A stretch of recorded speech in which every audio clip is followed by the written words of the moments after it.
Welcome to Dark Dreams.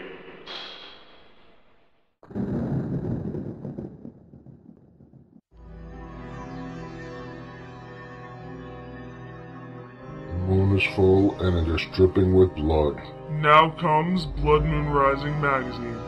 Original fiction, Creature features, nightmarish artwork. interviews, and other original horror. Visit bloodmoonrisingmagazine.com and join our rising legion.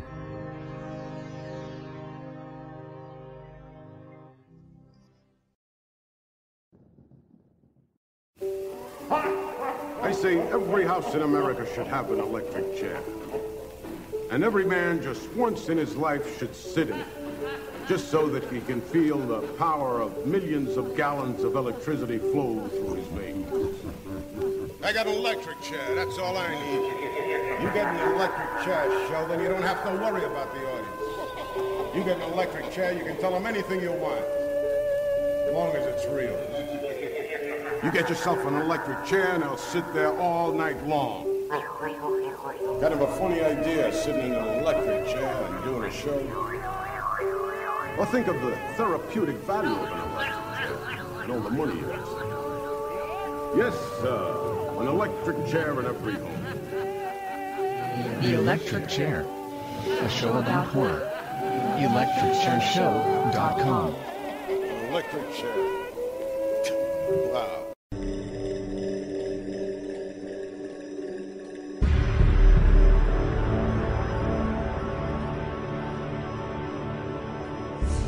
Horrified Press. horrifiedpress.wordpress.com.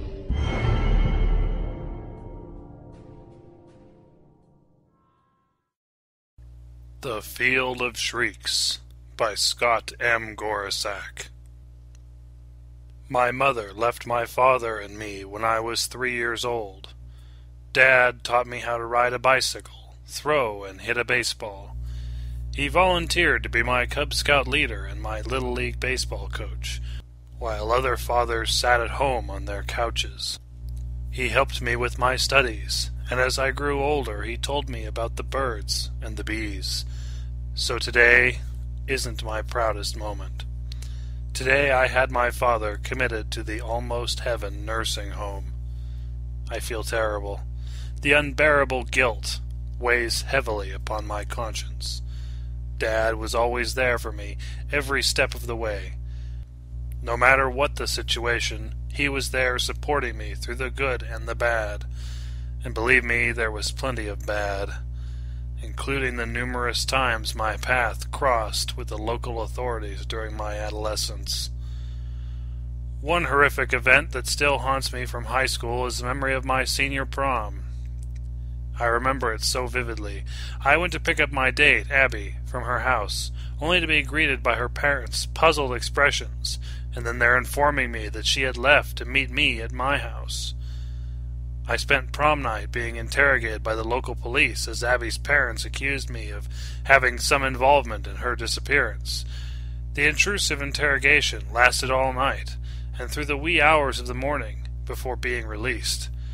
My father never left my side through the entire ordeal. Losing someone I loved so much without a single trace of what might have happened to her was terribly traumatic for me. The worst part for me, other than losing her, was being accused of having something to do with her disappearance. She was never seen or heard from again. Through college, a marriage, and a difficult divorce, my father supported me. To my dismay, the dreadful events of an afternoon a month ago led to this day and his involuntary confinement at Almost Heaven.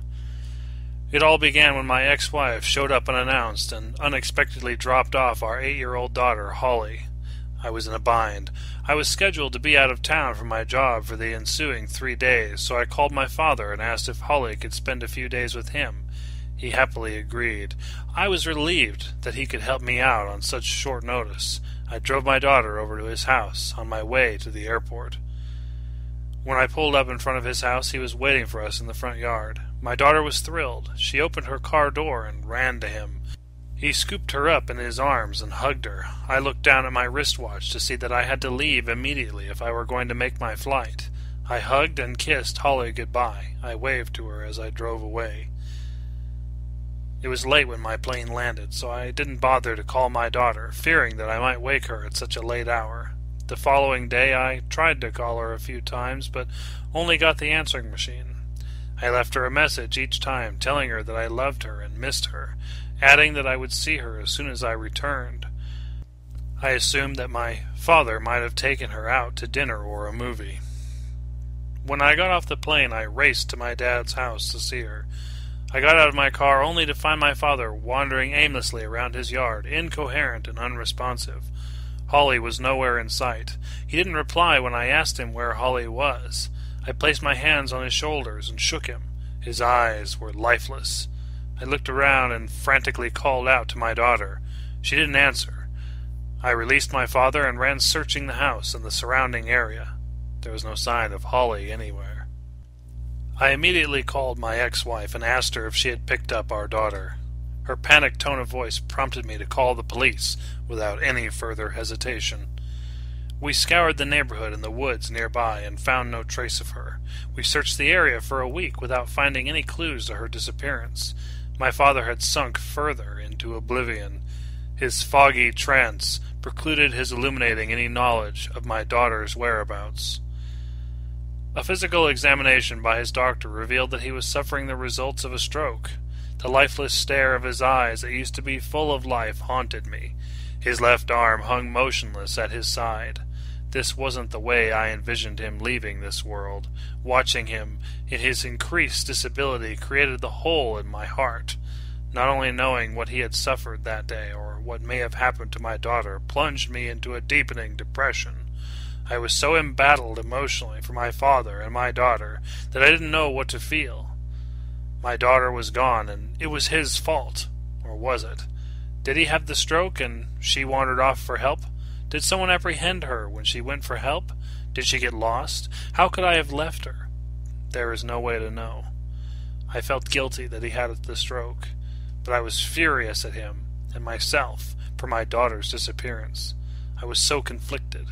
I needed to take everything one day at a time. Today I looked on as they incarcerated him. I felt as though I were abandoning him in his time of need as the attendants escorted him down the hall. I watched sadly through the glass as they sat him down in the community room. There he would live out the rest of his life among the community of mindless zombies with similar afflictions, each existing in his own little world of silence and imagination.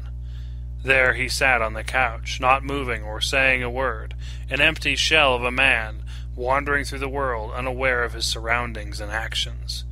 It saddened me more, knowing I never said goodbye to him while he was coherent. I guess we always feel we have time to say goodbye until it's too late. I guess that's what bothers me the most. I never said goodbye. I couldn't bear to watch him any longer. It made me feel worse, so I left. He took the secret of my daughter's whereabouts into the world of the long goodbye. I could only hope and pray that my daughter was safe. It seems that when a person enters one of these senior-assisted facilities, that he is no longer allowed to own any worldly possessions. I left the hospital and headed to my father's attorney's office to fill out some paperwork.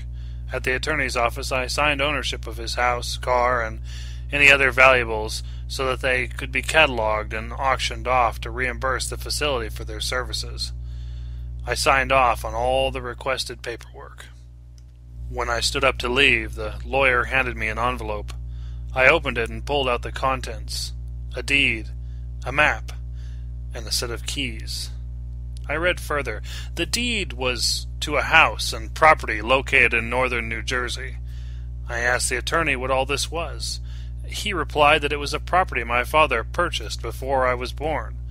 Since I had been signing so many forms already, I instinctively began to sign ownership over to the hospital when he stopped me. He explained that if I were to read further, that I would notice that the property was in my name. The attorney continued to tell me that my father transferred the deed over to me when I was 2 years old. Wow! This turn of events really made me feel guilty about institutionalizing my dad. What a great guy! This really reinforced his love for me. Not only did he take care of me while growing up, he was still providing for me today. The attorney placed all the documentation back in the envelope and handed me the keys to the house. I was in disbelief, not knowing what to feel as I walked out of the office.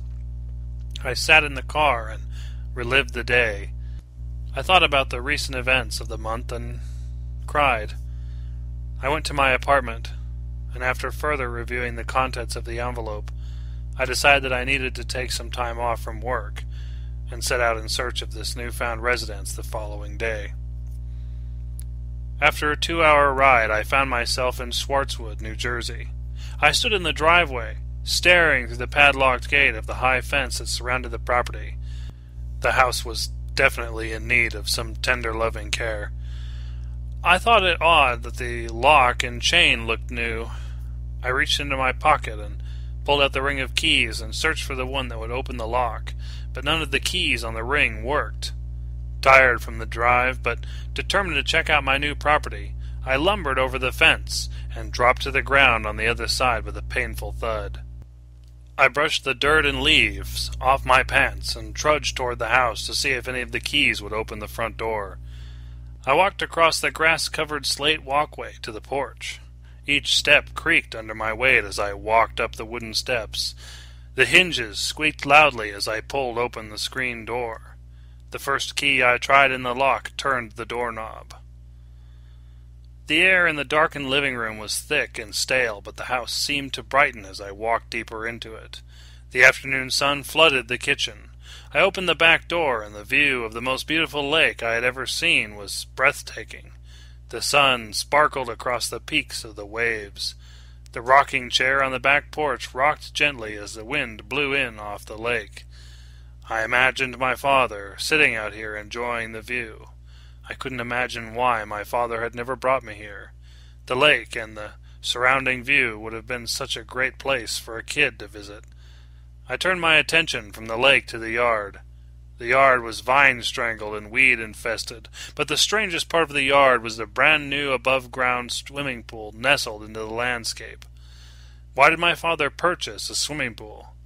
Considering his neglect of the house and yard, the pool just didn't make sense. I could assume that his mental condition may have been affecting him longer than I realized. Why would he add the responsibilities of a swimming pool at his age? Now, maybe I understood the new lock and chain.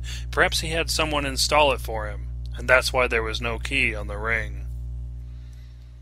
I went back into the house. It was your typical vacation lake house with its old, dated furniture. Nothing fancy, just some place to eat, sit, and sleep. After briefly exploring the house and property, I retrieved my bags from the car and unpacked my things in one of the upstairs bedrooms. My stomach growled, reminding me that I had lost track of time. It was almost 5 o'clock. Since the kitchen cabinets were empty, I needed to find somewhere to fill my complaining belly. I got into my car and drove around the lake, where I happened upon a small deli from which I ordered a sandwich and browsed the small grocery section. I gathered my purchases, just the essentials, and headed back to the house. I would make a trip to the ShopRite in Newton in the morning. I had a quiet dinner on the back porch, enjoying the wildlife acrobatics. I watched as the birds swooped down upon the fish as they jumped out from the water to catch low-flying insects. I could see why Dad may have enjoyed coming to this peaceful, serene place.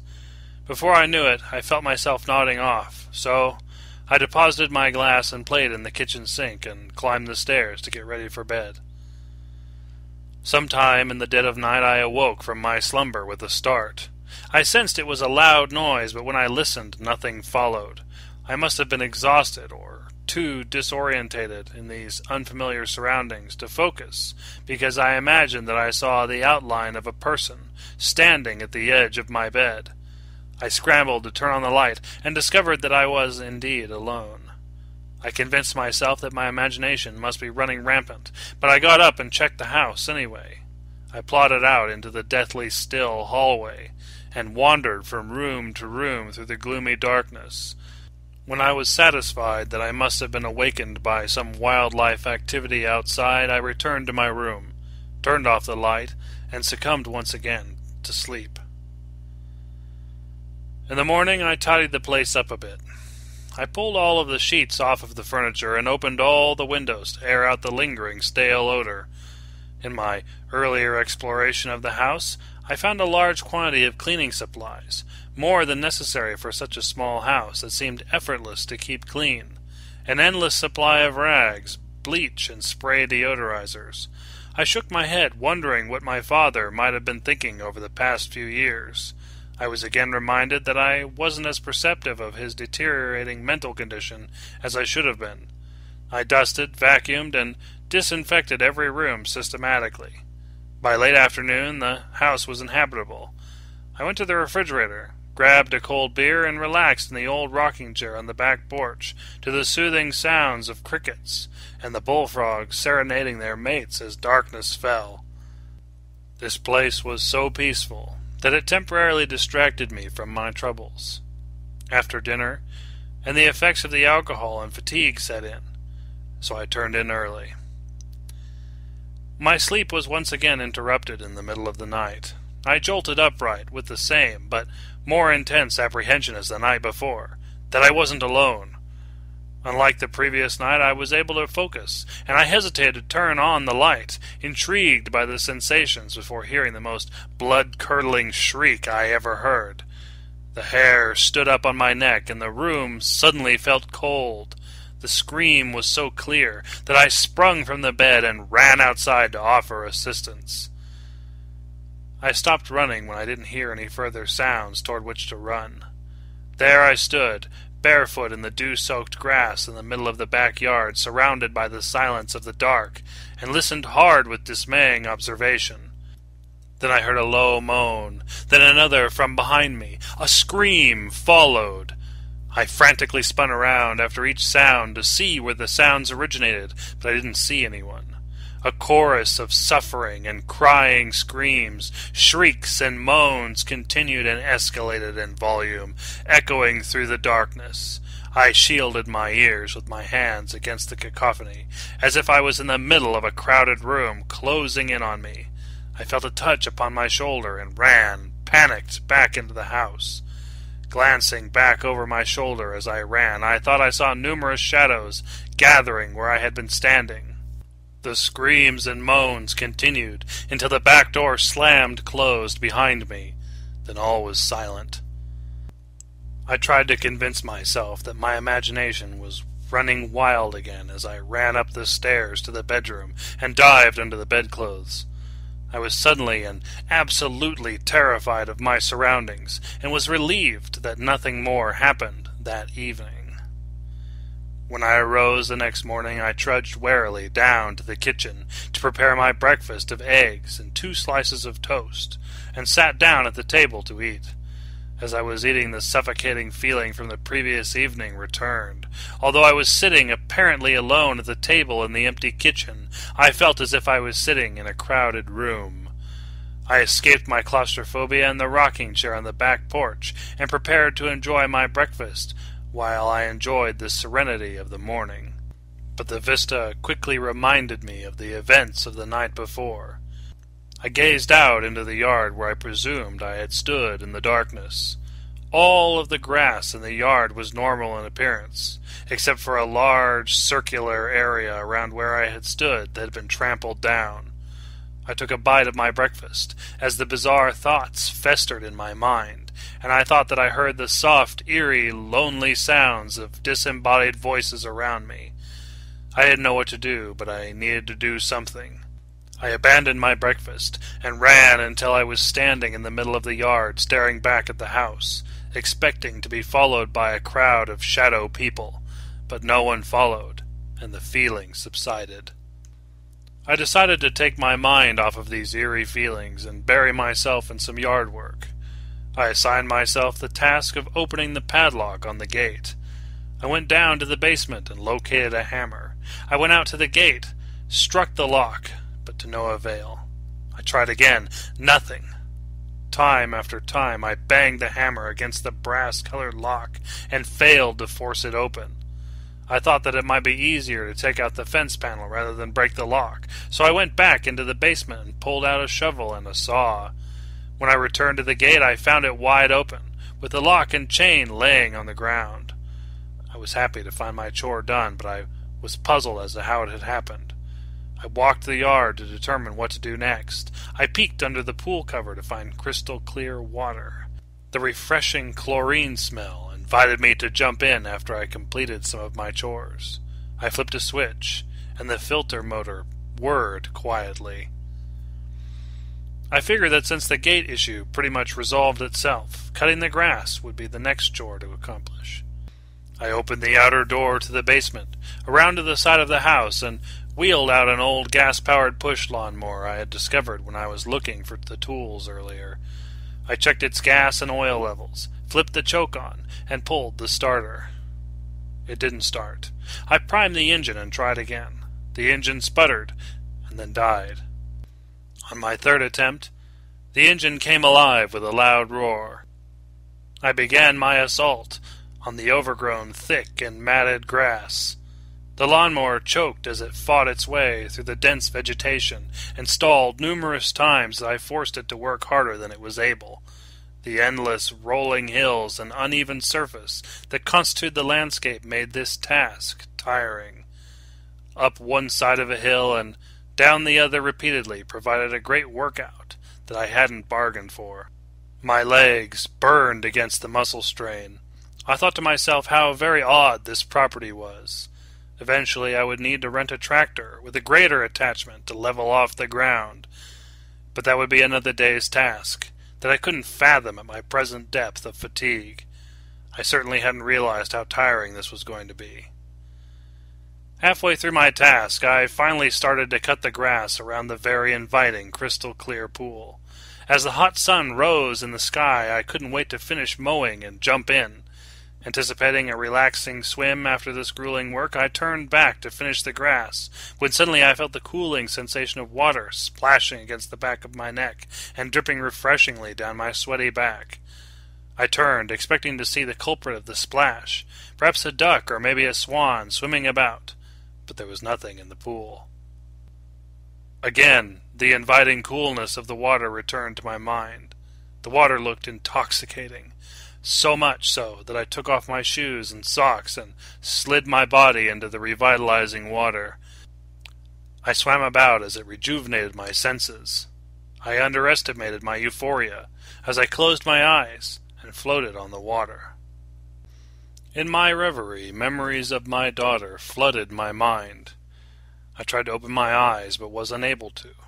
The visions grew more elaborate and undeniable. I could feel my daughter's touch on my arm and hear the sounds of her laughter. I felt the water splash upon my face, and my eyes opened. I was shaken by the experience, but it didn't stop there. I looked down into the depths and saw the outline of a child pressing up against the pool's liner at the bottom of the pool. I dived under the surface of the water to investigate. The chlorine levels blurred my vision as I reached the bottom and felt my way along the floor of the pool, unable to locate the outline of the figure I had just seen. I resurfaced to catch my breath. I was about to dive back under when the water began to stir. A current developed, sweeping my feet out from under me. The eddy carried me around the pool, preventing me from regaining my footing. I grasped at anything and everything to stop, but the strong current had me fighting to keep my head above the surface as it dragged me under, leaving me bobbing clumsily. As the speed of the vortex increased, I caught a glimpse of the filter box. I tried to keep my eye on it as the current continued to pull me below the water's surface. I fought to resurface, only succeeding long enough to get a short breath of air. I kept searching for the filter box, and when I came back around the pool, I spotted it. I blindly stabbed my hand toward the intake as it neared. I could feel the edge of the box against my hand and held on. I held on with all my might against the whirlpool, but for no apparent reason. The swirling undertow subsided. When all was calm, I cautiously removed my hand from the filter, expecting to again be swept off my feet by the whirlpool, but it didn't. I swiftly swung my legs up and over the edge of the pool and landed hard on the ground. I looked back at the still and inviting pool. I didn't understand what I had just experienced, unsure whether it was real or a product of my daydreaming. I decided that I needed a drink to calm my nerves.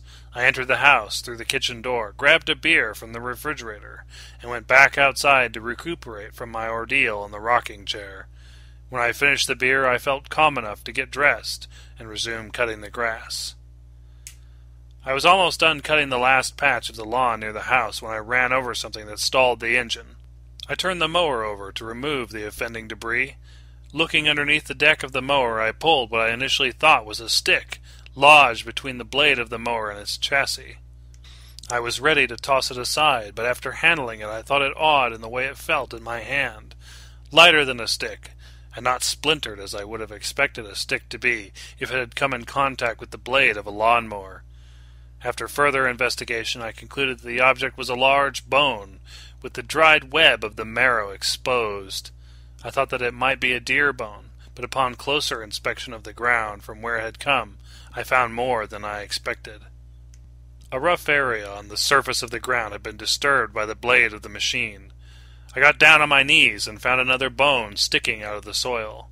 I dug with my hands and fingers. The more I dug, the more bones I unearthed. I could feel the dirt collecting beneath my fingernails and the skin on my hands becoming scratched and cut as I dug.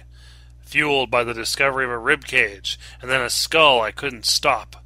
I had never seen a human skull before. I picked it up and stared into its empty eye sockets. When I was done, I stared down into the shallow grave at the skeleton of a child. I sensed I wasn't alone. I turned to see a young boy about 10 years of age standing behind me. He looked like he was out of place in time. His clothing resembled the styles worn in the 1960s. I froze in sudden fright. The longer I stared at him, the more I realized that I could see through him. He startled me when he spoke, albeit politely. "Thank you, sir. I can't tell you how long I have been waiting for someone to set me free. My name is Arthur." Speechless, I knelt dumbfounded until he spoke again. "This'll be great. I know all the others will be happy to seek out your assistance, too."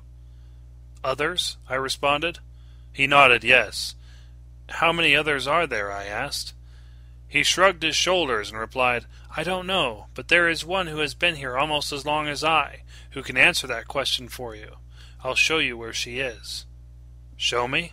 "Sure," Arthur replied. He led me to the house and passed right through the wall. I tried to locate where he had gone after I ran into the house through the back door. He popped his head up through the floor as I entered the living room. "I'm down here in the basement." Then he vanished downward into the floor through which he came. I hurried down the basement stairs and found him pointing to the wall at the far end of the basement. "Here. She's buried here," he explained as he pointed at the wall. I asked him how he knew this. He said that they talked often. "There isn't much more we can do since we're dead, but since we're buried in close proximity, we can converse in the quiet of the night. Conversation between the dead is more difficult when you are buried further apart, because then you have to rely on others who are laid to rest between the 2 points of communication, passing on the information accurately back and forth, like a game of telephone." I grabbed the hammer that I had planned to use on the gate. I walked over to the place where my spirit guide was directing me and swung the hammer with all of my strength. Its head easily penetrated the cinder block. Stone fell away with every echoing thump. In a very short time I was facing the skeletal remains of a woman draped in loosely torn remains of a dress. She started to shake, and a moment later her spirit was released and standing before me, miraculously fleshed out. Arthur introduced me to Cheryl. Again I stood speechless. There, standing in front of me, was the last person I ever thought I'd see, my mother. I knew instantly that it was she. I remembered her face from her countless photos around our house growing up. Her eyes and smile were so warm and loving. Then she spoke. "Hello, my David. I have missed you so." Through happy sobs my voice broke in reply. "I too have missed you, Mother." As I covered my eyes to weep, I felt her calming touch on my shoulder, followed by a full embrace. I threw my arms around her. I couldn't believe that I was being held by my mother. Emotions rushed through my body as I held her in my arms for a very long time, trying to soak up the feeling of the embrace that had escaped my memory after she had been taken away from me when I was so young. Arthur, my mother, and I went upstairs and sat around the kitchen table, where my mother explained to me how she had come to be there. She told me that my father had killed her and disposed of her body here. How could he have done this? She didn't know why. Neither wanted to tell me the painful story of how she had died. She said that telling me that she died at the hands of my father was horrid enough, and it wouldn't do me any good to know the grisly details. I continued to ask her questions about the property and its inhabitants. I asked her how many had died by the hands of my father. Her reply was that she could only estimate how many were buried here based on the grave-to-grave conversations. She posed an educated guess at 50, but suggested that the only way to verify that would be to start digging and releasing their spirits. I extended my hands across the table, took my mother's in mine, and proposed that we get started immediately. I'll do whatever it takes to give some relief to the tortured souls buried here at the hands of my father. She cautioned, "You may uncover other painful memories here as you proceed." Determined to set the poor souls free, I nodded my understanding, and headed back down to the basement to gather the tools to begin digging. As I emerged from the outer basement door, Arthur was pointing to a garden next to the house, near where he had been interred. I forced the blade of the shovel into the hard soil. On the third shovelful of dirt I uncovered a bony hand. I continued to dig, and when I was done, the spirit of another little boy was standing near me and Arthur. They embraced each other. He introduced himself as Michael. He had been killed by my father in 1973. Hours later, when the sun began to set, after digging for half the day, I released 6 troubled spirits from their earthly tombs. My mother advised me that I needed to rest and get something to eat and drink. I was exhausted, so I quit for the day. The spirits who were eagerly waiting to be unearthed loudly murmured their disappointment, while I prepared my dinner and went to bed. Sleep came quickly, and all the ghosts vanished. I wanted to get an early start in the morning. Though disappointed that they had to wait to be freed, the spirits allowed me to sleep peacefully throughout the night without interruption. I was proud of my efforts the next day, but exhausted as I freed more than 4 times the souls as the day before. I felt invigorated as I opened each grave to its occupant. I was about to call it a day when I saw the spirit that I had just dug up speaking with Arthur. I was putting my shovel down for the night when Arthur asked if I could dig up one last grave before retiring for the evening. I agreed and dug for the next 15 minutes where Arthur directed me. I uncovered a woman's shiny, gaudy, purple high-heel shoe. I kept digging and found its mate. I dug deeper and then respectfully removed the dirt with my hands when I brushed all the debris from the body. I looked down at the skeletal remains dressed in the remnants of a brightly colored dress. I wondered why someone would wear something so flamboyant. Within seconds of exposing the deceased, the answer became apparent. A form of a woman began to materialize as she morphed into a fully fleshed-out form. I recognized my high school girlfriend, Abby, my missing prom date. She hugged me and thanked me for releasing her from the cold, hard ground. I fell to my knees and cried. She knelt at my side to comfort me. When I was strong enough to control my grief, I trudged, heavy-hearted, into the house and cried myself to sleep. On the 3rd day, my mother and Arthur informed me that I had released 43 souls of the 50 that were buried on the property. I started digging early, although storms during the night had soaked the ground, making the task more challenging. Arthur, my mother, and Abby guided me from grave to grave to release each occupant from the heavy mud. At about 3 o'clock, I noticed the crowd of spirit onlookers gather around me. Just when I thought I was done, I felt my mother's hand on my shoulder. I looked at her with a confused expression. She spoke. "There is one grave left. The occupant of this grave will no doubt upset you. I hope you don't mind if we all wait with you." Her request for permission to stay triggered a sickly feeling about the identity of the occupant of the final grave. I told her that I preferred that only she stay. My mother turned toward the crowd of spirits and asked them to leave. Without argument, they dispersed. Arthur pointed in the direction of the swimming pool. I knew it. I pulled myself over the side of the pool and thrust the blade of the shovel down through the liner.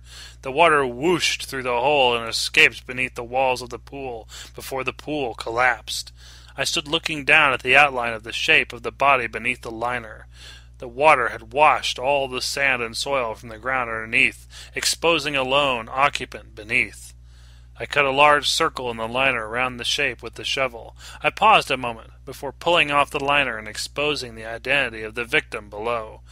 I pulled it away, revealing the decaying face of my daughter. As I began to break down in sobs, I felt the touch of a small hand take hold of mine. I turned around and saw the smiling face of my daughter looking up at me before my grief consumed me.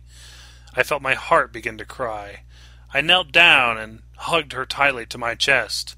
I felt her cold little kiss on my cheek. I didn't let her go for at least an hour.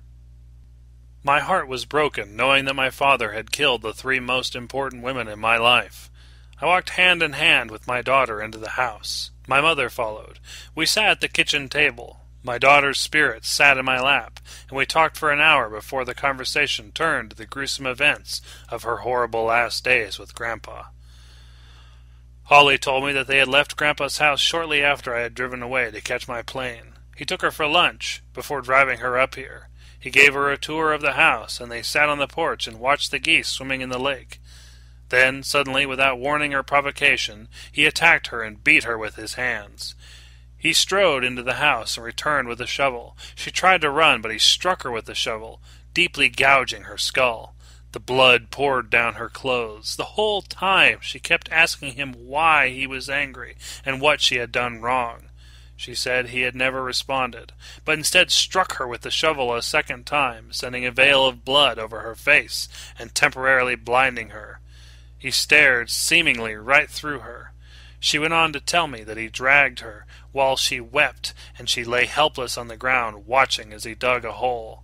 Then he climbed from the hole and kicked her into it. The pain from the head wounds and the weakness from the loss of blood left her powerless to resist or protest. I asked her if she had been still alive when he did that. She nodded affirmatively. I began to weep as she continued with the grisly details. She described as he shoveled the dirt back into the hole over her. Her last memory was of her movement and breathing being constricted by the increasing weight of the soil around and on top of her. Then all was dark. Holly remembered feeling her body die, but remaining conscious of what was happening within and around her. To make things worse, over time she began to feel the community of worms and insects that dwelled in the soil gnaw into her skin and feed from her organs as they meandered through her decomposing flesh. There she remained in the darkness of the cold ground until today. It wasn't until I removed the liner from her face did she feel relief as her spirit separated from her mortal shell. I was weeping heavily now as she finished her story. I hugged her tightly, hoping to comfort her and heal some of her pain. Or maybe mine. When I regained my composure, I looked up, shocked to see a long line had formed outside the back door. The spirits I had set free from their earthly prisons were waiting in line to share their horrid details of their demise. Wanting to shield my daughter from the horror of their individual ordeals, I asked her if she wanted to leave, but she explained that she had already heard many of their stories during their nightly spirit conversations. So began the long process of listening to each of their stories of their painful deaths. Their stories both frightened and saddened me. It seemed that my father had kidnapped most of his victims, but others had come to him innocently. He tortured each of them in a different manner, perhaps experimenting ways to kill and dispose of his victims. As they spoke, I looked at their faces. I was overwhelmed by the tales of their demise. He had drowned, shot, stabbed, burned, or tortured many, and the rest, like my daughter, he buried alive. He had stolen the gift of life from these innocent people, and from me. How could such a loving man do these heinous things to others? He had never raised a hand to me. I don't know if I was grief-stricken for them and the things he had done to his poor victims, or heartbroken to learn of the horrid things he was capable of. After hours and days filled with the spirit's stories, I cried. I cried for all of them. I only wished that I were able to alleviate their pain and suffering.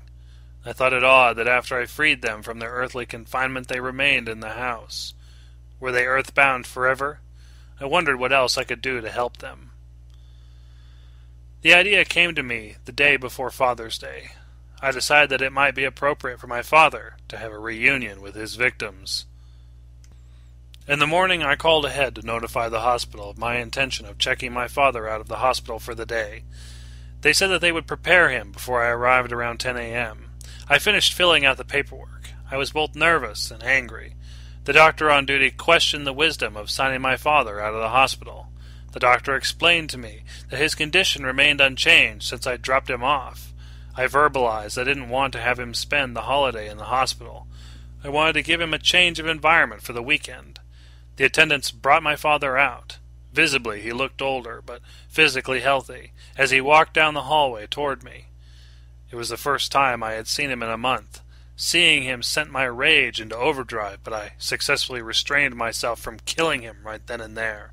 The doctors notified me that they had increased his palliative medication to make the trip from hospital to home easier. His stooped shoulders, halting gait, flaccid jowls, and droopy-eyed expression reflected the high levels of medication. I took him by the arm and helped him in the car.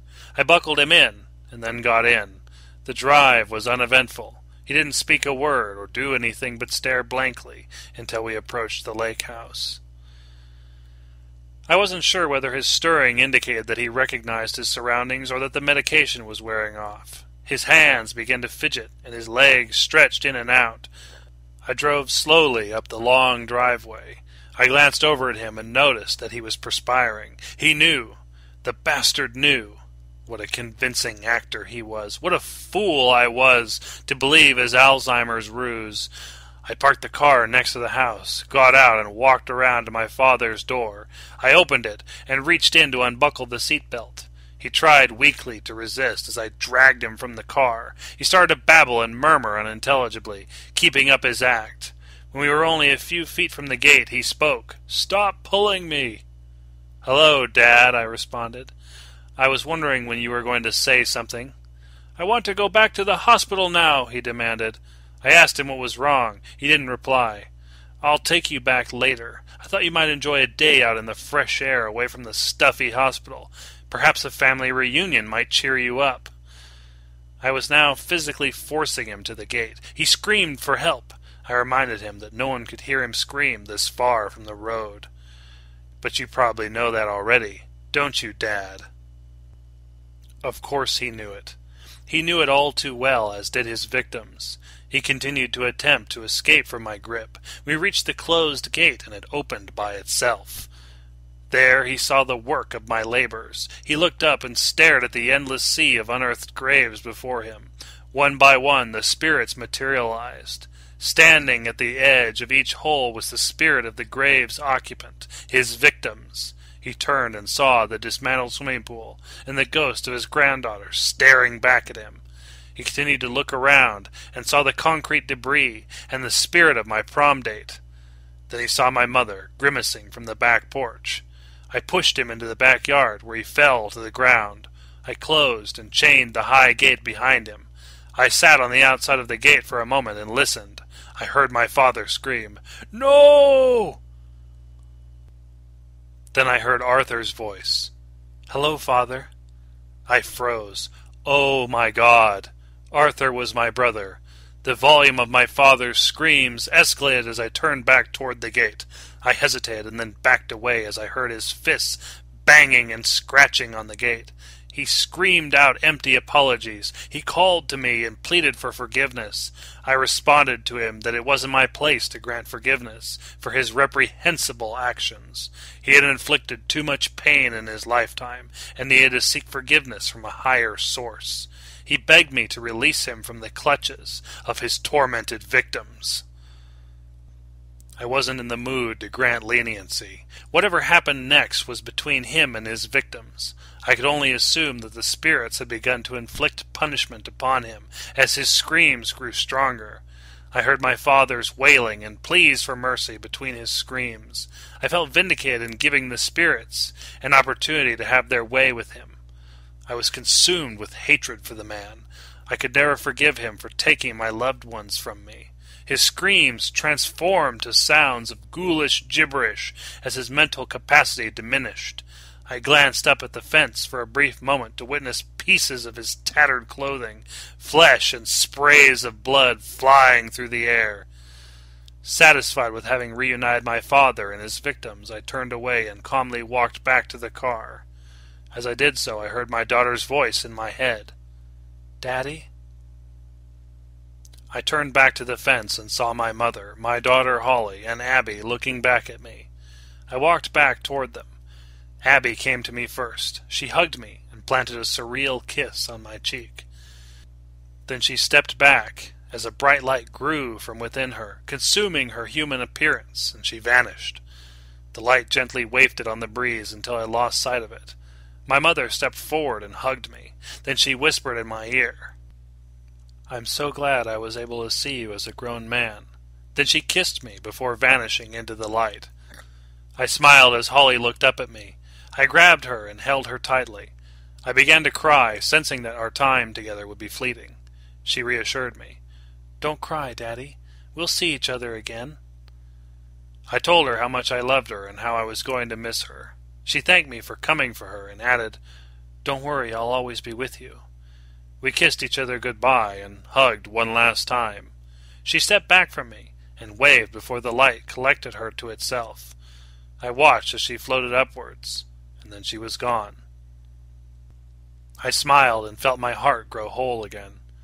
Having freed my father's unsuspecting victims brought healing to my soul. Knowing the fate of those I had lost provided closure. Just as I backed the car out of the driveway, I saw the most fantastic light show. Dozens of the brightly colored orbs of light danced into the sky from the backyard. I had rescued them from their earthly prisons. I drove away, knowing that justice had been served.